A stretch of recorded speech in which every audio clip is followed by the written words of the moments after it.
When people get set free and you know He is the deliverer and He's the only one, you can't set yourself free. There's no idol that can set you free. $10 million can't set you free. It is a free gift of God that you must embrace in humility. He will do it. And that's why people are coming out by the thousands, getting set free, and they don't care what it looks like.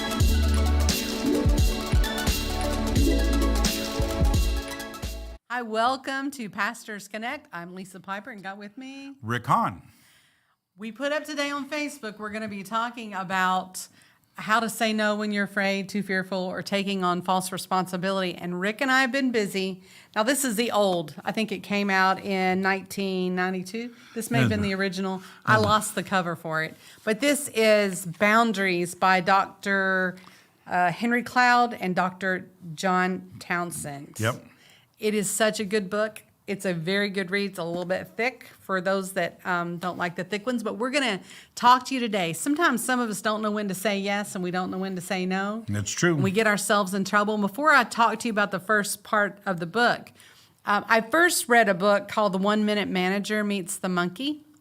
And it's basically the same premise. And if you like shorter books, you want to get that by a whole bunch of people, but if you put Ken Blanchard, William Onken, and Hal Burrows in there, you'll find that book, The 1 Minute Manager Meets the Monkey. And the first time I ever applied that was a man in our church had gone up to a woman and had said, I feel led to take up money to purchase this specific thing for one of the needy people in our church. So he said to her, I feel led to do that. Here is $50 to get started.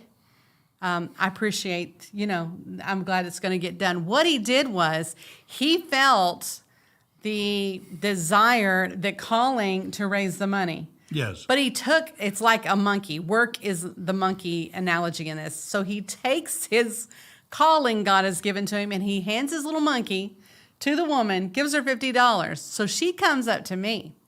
And she said, she's got this $50 in one hand and a question of what has just happened on her face. And she says, okay, Lisa, he just came up to me, wants to raise money, raising money was a great idea. Providing this for this person is a great idea. Yep. And so she says, he gave me $50 and she tries to hand it to me. This is to start fundraising for this specific project. And I said, oh, no, you don't. I'm not taking that monkey. No. She went, what? I said, he felt led to do this thing. I said, do you feel led to do it? She said, no, it's a good project. I said, he just dumped it in your lap. You accepted it. I'm not accepting it. And she went, what? So a couple weeks ago, somebody asked me to do something outrageous, and I did it anyway. Didn't have time to do it. Didn't have the anointing to do it. Didn't have the will to do it. But here I am doing somebody else's job that was taking away from what I needed to do. And my friend said, looks like you got you a monkey. Oh, no. Was it the same lady who is, oh, no. Yeah, it's the same lady that tried to hand Yeah. me. She ended up taking it on because she received it. She raised the money.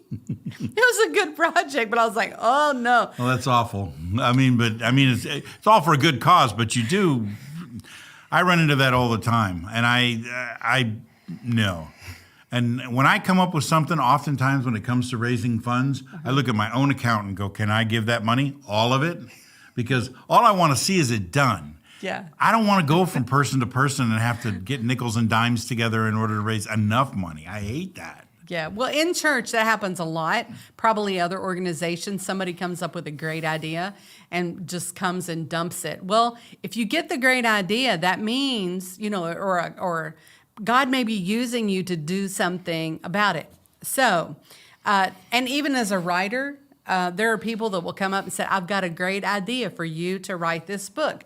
I don't need more ideas. I've got more ideas to write books than I can do. Yeah. So I'm thinking they need to have that done, which I don't mind people sharing, but when they get pushy about it, it's a little bit different. But so the first chapter of this book talks about a woman's day. And we're not going to be able to go through the whole book. But listen, if you haven't read Boundaries, he also has Boundaries for Kids, Boundaries for Marriages. For teenagers, marriage. She's got a few of them out there where he condenses the important parts of the book to a teenager, or the important parts of the book to a parent, or something like that. He's got several of them out there. And he's also got a workbook, a companion workbook, so that after you read it, you can actually use this workbook to like do it with a group or something. Yeah, and it doesn't look old like this, the new ones. So he takes the first chapter and says what it looks like if you don't have boundaries. And then toward the end, he shows what it looks like if you do have boundaries. So he starts out with a woman. She gets up and is frustrated, dreading the day because her child needs a costume. She was going to sew, but the night before, her mother stopped by and she was like, Mom, I've got to sew this costume. And the mother said, you don't have time for me. Since your father passed away, you don't have time for me. I don't have friends. Out of guilt, knowing this, she works a full-time job. It's the only time, and her mother does it regularly. Instead of saying, love you, Mom, or, help me with this, or let's meet tomorrow at this time, she stops what she's doing. She wakes up the next morning. This costume is supposed to be done. It's not anywhere done. She goes to work, and she works hard at her job. She's known for getting the job done. And she starts to go to lunch when she gets a call from a friend. And that friend says, are you busy? And she's like, well, I'm just on my way to lunch. And so the friend, knowing she can always rely on this person to give her time without borders, she says, great, I'm glad you're on lunch. And she vomits all of her trials on her until the woman comes back. She's not rested from lunch. She's not probably eaten lunch. And then at the end of the day, she's going to get off early and go spend time with her family, do the things she needs to do. But a supervisor comes who is supposed to have done a job and walks up to her and says, hey, you're always getting my back. I've run out of time to do this. Can you do this? So he's handing it to her and says, it needs to be done by 9 a.m. So she feels heavier. This woman who is used to getting things done begins to get bitter, begins to get depressed. She feels lonely. She wants to suddenly quit everything. And it took some time for that to accumulate. But what happened is she's receiving all of these monkeys. Now, do we want to help people sometimes? We do, but we have to know what is theirs to do. You want to talk about, before we go into how to take care of it, the analogy of the parents and the son? Oh, yeah. The parents come to the one, I forget which one of the authors was the doctor, but they came for counseling. They had a son who was just abusing he was of age, he was abusing the house, he wasn't being disciplined, he wasn't pulling his weight, it was using up resources. Wouldn't pay his car on time, so the parents just always, paid for the credit cards, paid for the car, got him out of trouble. Yeah, and at the end of the day, they came to him with the son as a problem.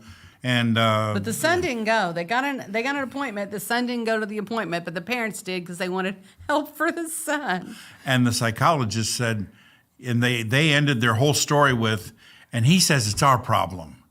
And he said, he's right. It is your problem. And they were astounded. But he explained to him, you're the one who controls all this. You're the one making these decisions, and you're the one letting him you're the one not setting any boundaries. And so therefore he's getting away with it because of your decisions. He's correct. You are the problem. It's hard to set boundaries when you love people, or if you're a nurturer, you want to give all of the time. But if you keep giving to people, it stunts their growth when they need to be the ones to feel the pain of their decisions. If they're going to take a loan out for a car that's beyond their means and you are always coming in to save them, they never learn. And so I wrote down this quote about that, because here's what he said about the doctor said about the mom and dad. As it now stands, your son, who was 25 years old, is irresponsible and happy. And you are responsible and miserable. And there's something wrong with that. Yeah. You're not helping people when you don't allow them to feel the pain of their mistakes. Mm-hmm. I'm not saying to be cruel or mean or take good pleasure in that. Yeah. But people just need to understand consequences. Now, some people take that to the length, and so many parents live in a world where if you cost me money, if you inconvenience me, if you embarrass me in public, There's a short list. That's when they engage and go, well, you have to pay the price and you have to suffer these consequences. That's not what this is talking about. That's wrong. Because you're just doing it because somehow it pushed in on you and you don't like it. And so you're responding out of emotions and selfishness. But if you're trying to really raise a kid, then you have to analyze this stuff very carefully. And you have to go, is this a teaching moment? Is this a moment when consequences are going to bring enlightenment and a lesson and understanding to this situation? Because that's the only right way to do that. That's true. And, so one of the reasons for the first woman, she was a Christian, so she felt like it was wrong if she said no. Yeah. She felt like it was wrong if she didn't give her time freely. Anytime someone needed anything, no matter what was going in her life, she set no boundaries. Like she could have said it with that woman. The woman who called her at lunch never asked her how she was doing. She just was a garbage can for her. So she could have said, I can't talk at lunch, but on Tuesday, I'm happy to talk, but let's talk about something good. There's two boundaries. I mean, you don't have to do that, but that's just an example. I have a boundary when it comes to somebody gossiping. You tell me one bad thing about somebody, and I'm going to tell you 10 good things about them. And I'm not going to let you interrupt me. And you have to respect. Now, I will say this. There are people who've been taught all their lives that their boundaries don't matter. You take a child that's been verbally or sexually abused or physically abused, no one cares about their boundaries. Somebody mocks them. And so when someone comes out of abuse and they've never had boundaries before, one thing that we do to help mature them is to respect boundaries, start respecting.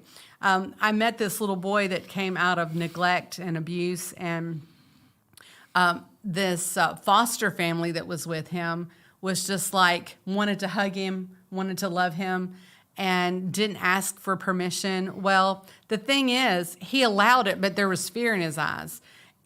Before we cross into somebody's territory, it's very respectful and honorable if we get permission to do that first. So with that little boy, what they began doing is saying, can I hug you? And if he said no, they respected that boundary because he'd never been able to say no before. Wow.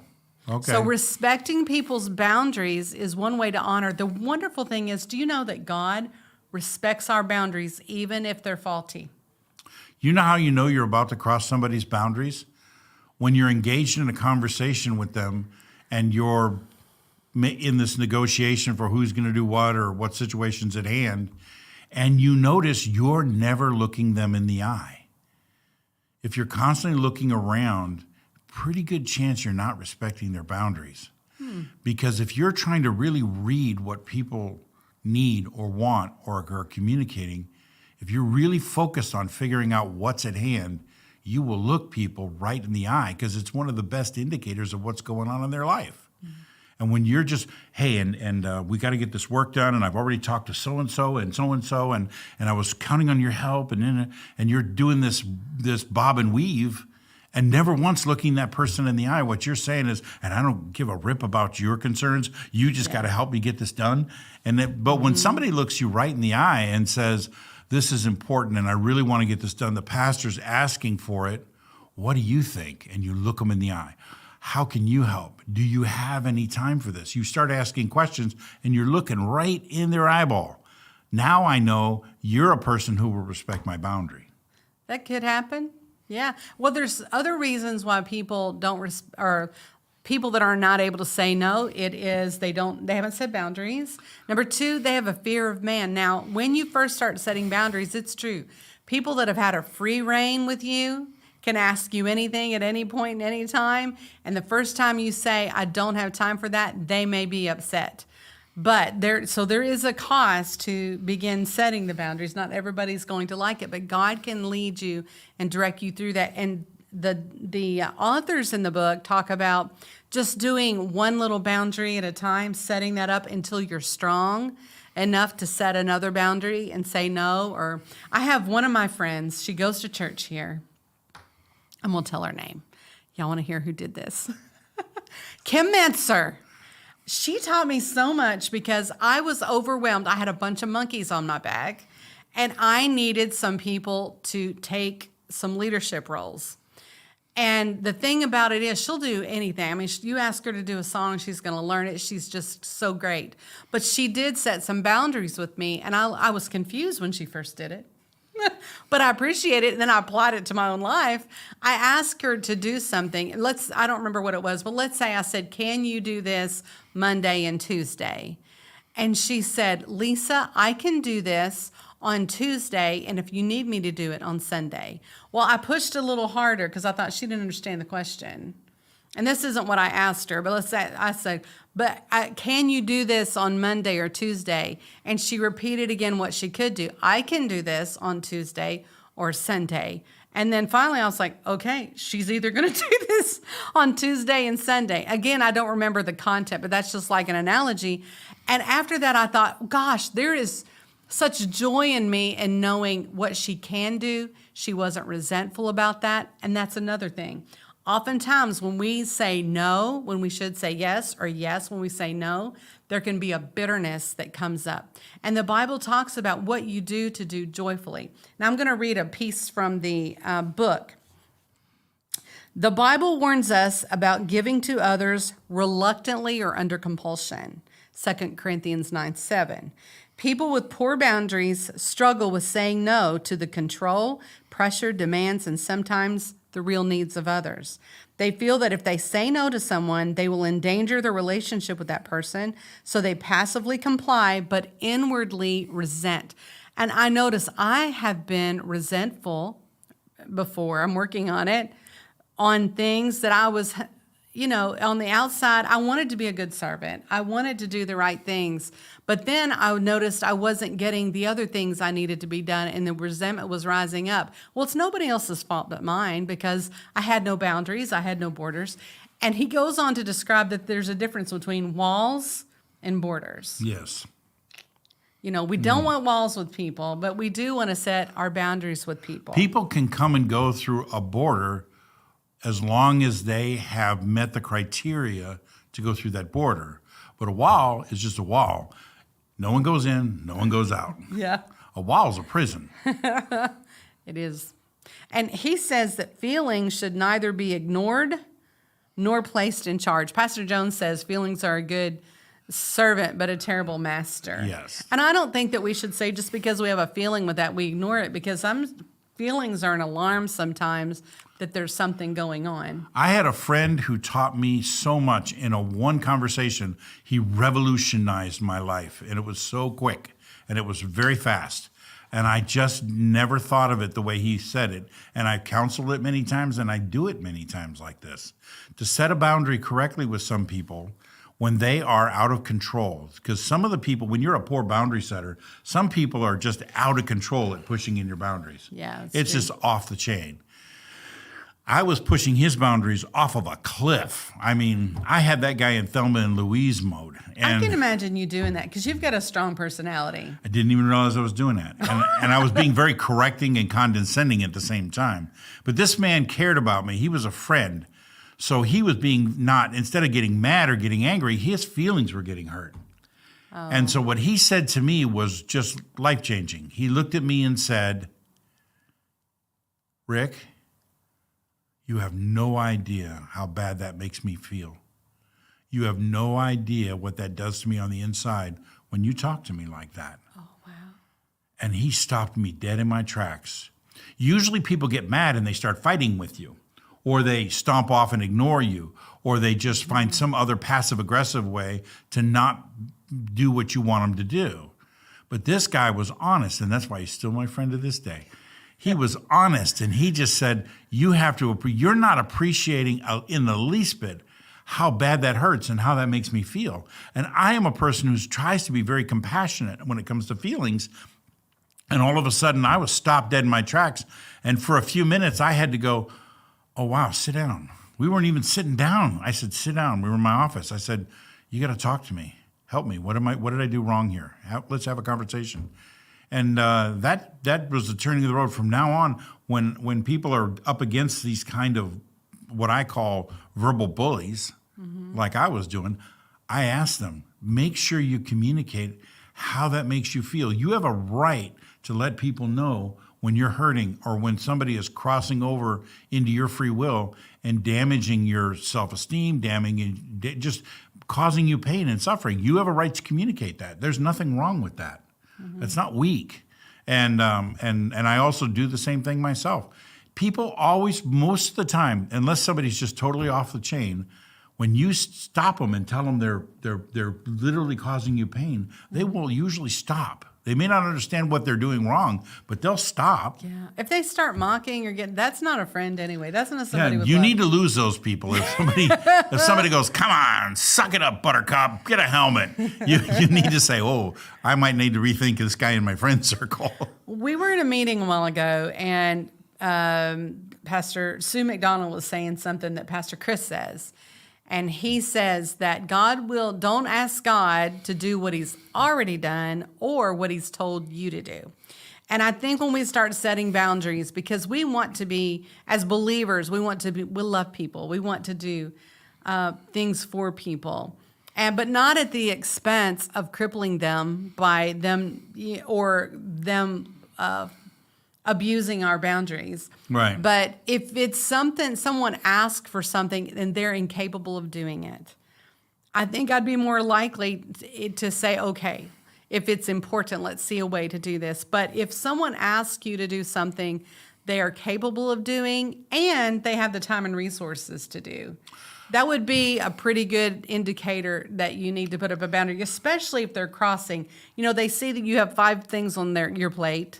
They've got 2 on their plate, but they don't care about anything on your plate. It's unhealthy to feed into that mentality. And if you're a leader or a teacher, a pastor, somebody that people look to in order to, nod the way for people to go, I've stopped people when they're violating my boundaries, and I've said, I'm going to do this. But I'm not going to do it unless I get to do it with you, because you need to understand how this actually needs to be done, not the way you just tried to do it. If you're willing to join me and let me teach you and do it with you, I'll do it. But otherwise, it's not my problem. Because if it's important enough, they will. But I'll tell you something. I had a wonderful mother-in-law. She's passed away, but you want to talk about a superwoman. They would have had to make Proverbs 32 for her. That's how great she was. But she could do everything. My husband's dad died when he was 10, so she became the father and mother for a lot of, you could see her with a hammer or with a sewing machine. She'd blade carpet, dig holes, and you know how hard that is to do. Well, one time she just did so much for me, from making curtains by hand, putting down our carpet, doing laundry. And so she did it so effortlessly. I thought I kind of impeded upon her generosity because she made it look so easy and she loved helping. So one day I went in there and I helped her do something, and I was like, I didn't know. I was crossing some lines, I think, because I didn't know what it took to do it. When people ask me, or they ask Colton or ask you, why don't you put a video together? It's only 30 seconds. If we get a phone call, somebody says, can you do it? It's only 30 seconds. You can finish that in 10 minutes. There's no video that's going to take us 10 minutes. No, and videos. What you see putting that together, it depends. If you've already got footage, if you've got to take the footage, put that together, there's a lot that goes into it. So I think sometimes, and you can, instead of saying, I can't do this, saying, why don't you do that with me? They'll get a whole new respect for what's happening. And sure, it doesn't take time if you're a good producer and they ask you to do something and the next day you show up with it. But how many projects have you put aside to do that? So I'm not saying don't help people, but we have to not be fearful or feel like we're going to get rejected when we choose what we do. This all boils down to, who are you mentoring and who's mentoring you? If somebody comes to you and has poor boundaries that you're mentoring, you've got to go into teaching mode. You have to pull it together.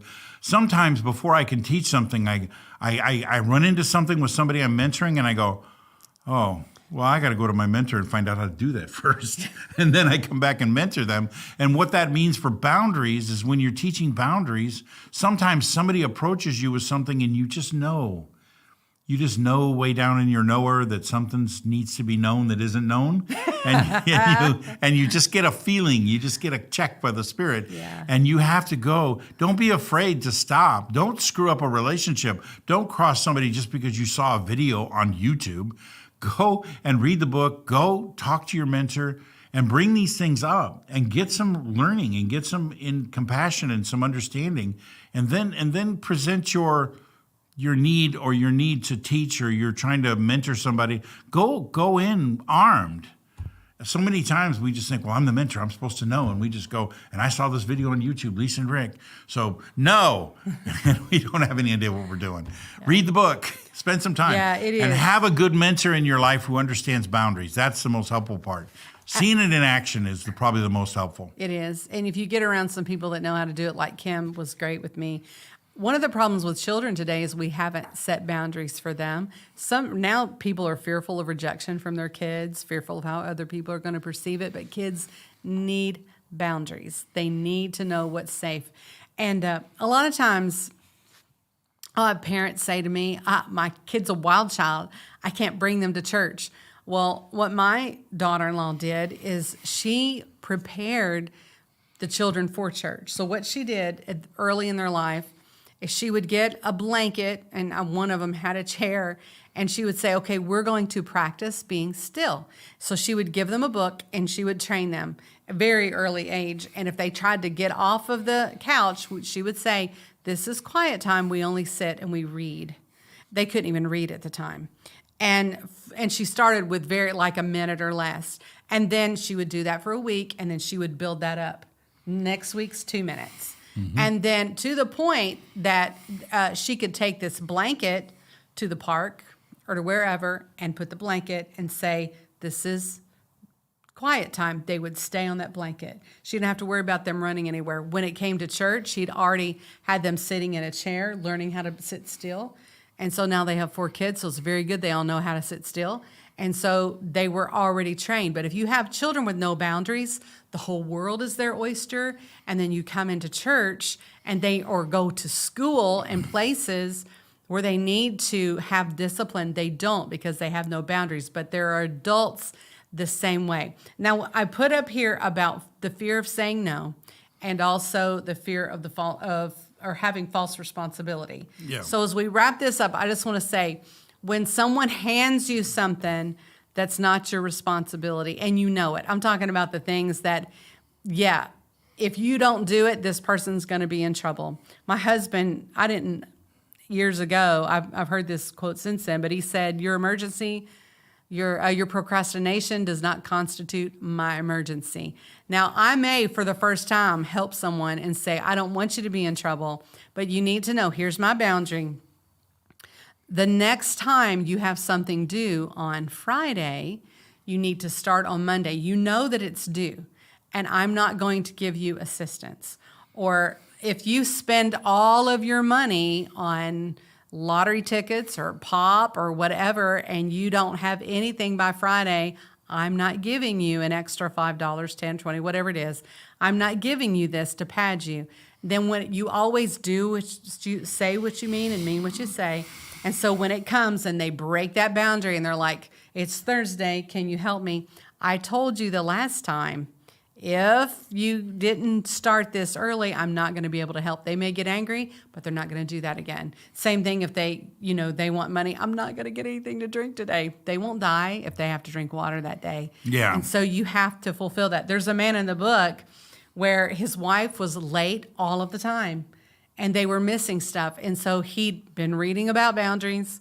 I don't recommend you do any of this without giving a warning and you have to tell people what the boundaries are. But he's like, it bothers me so much. But there is this event we're going to.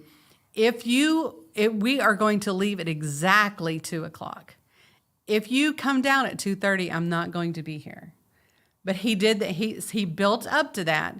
Well, she wasn't there, so he ended up leaving, which he hated. When he got back, she was furious. Livid. She was furious. But she didn't do that anymore.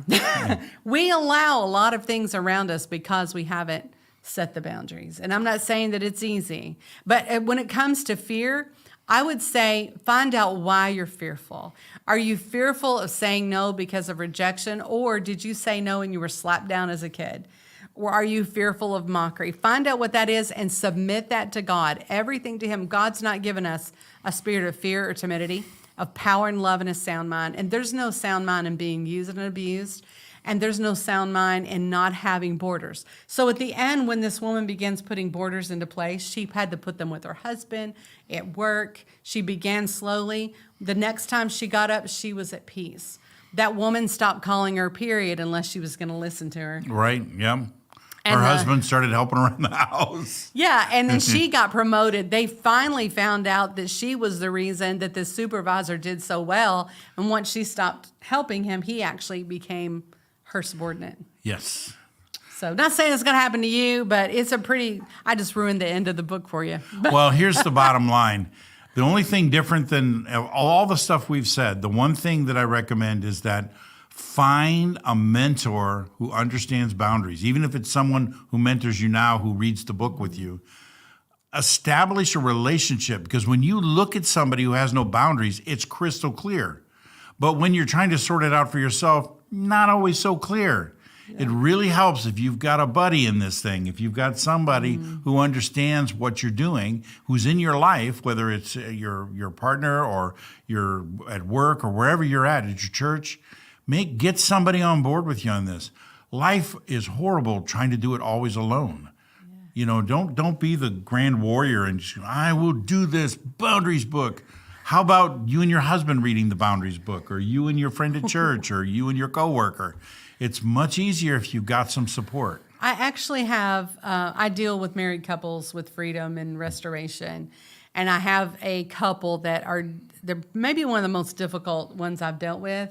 And I was I don't know what to do, when I got the boundaries book, and I told them, I would like for you to read and he hates to read, the Boundaries for Marriages. And after he reads a chapter, he was like, oh, I've done this wrong. But he's going forward, apologizing as he sees where he's done wrong. I love that. I will say, when somebody else sets boundaries and you want to, I don't like it. You don't like it. But whenever I have learned to set boundaries and I feel victorious and I don't have that resentment inside, it is glorious. So that makes me want to respect other people's boundaries. And in marriage, we must respect one another. We must honor one another. And that makes for a very happy marriage. Well, when you texted me when you were on vacation and said, I'm sitting by the beach reading this book on boundaries, I said, uh-oh. And I immediately grabbed my copy and started to read it, because I thought, either I'm going to be up against somebody setting boundaries to me and I want to make sure I know what they're doing, or she's going to need some help. Yeah. And I said, but whatever it is, I don't want to be caught off guard by all this, because this could be a movement through the church. Because the first time somebody does it, they become a bit of an evangelist for it. Yeah. And it starts popping up everywhere. Yeah. Yeah, so we have to do that. And that doesn't mean we don't help, but it does mean God intended us. Oh, there's a scripture that says, Proverbs 25:28, whoever has no rule over his own spirit is like a city broken down without walls. That also affords to not having boundaries. And you know what? There are spiritual boundaries we have to have. Those, he says, are a little more invisible, but we don't have time for all that. We may come back later and do part 2, but would you read the book Boundaries, and it doesn't look like this, by Dr. Cloud and Dr. Townsend? If you read this book, if you have read this book, if you do anything with this book at all, it would be very interesting to find out what the saturation is of people who understand boundaries and people who are first-time boundary people, whatever. Leave comments, send messages, communicate back with us. Let us know what you're doing with this. And if you heard something you thought was wrong, let us know that too, because this is a learning experience. And if with no feedback, you really can't always learn enough. That's true. So let us know. I'll put the link in the description and maybe in one of the comments for you. So thanks for joining us today. Thanks for coming in, Rick. Oh, it was fun. Always fun. Colton, we are ready to sign off, buddy. We'll see you all later. Revival tonight at 7 p.m. with Bishop Lance Johnson, and next week with Cody Jones. Yes. Bye.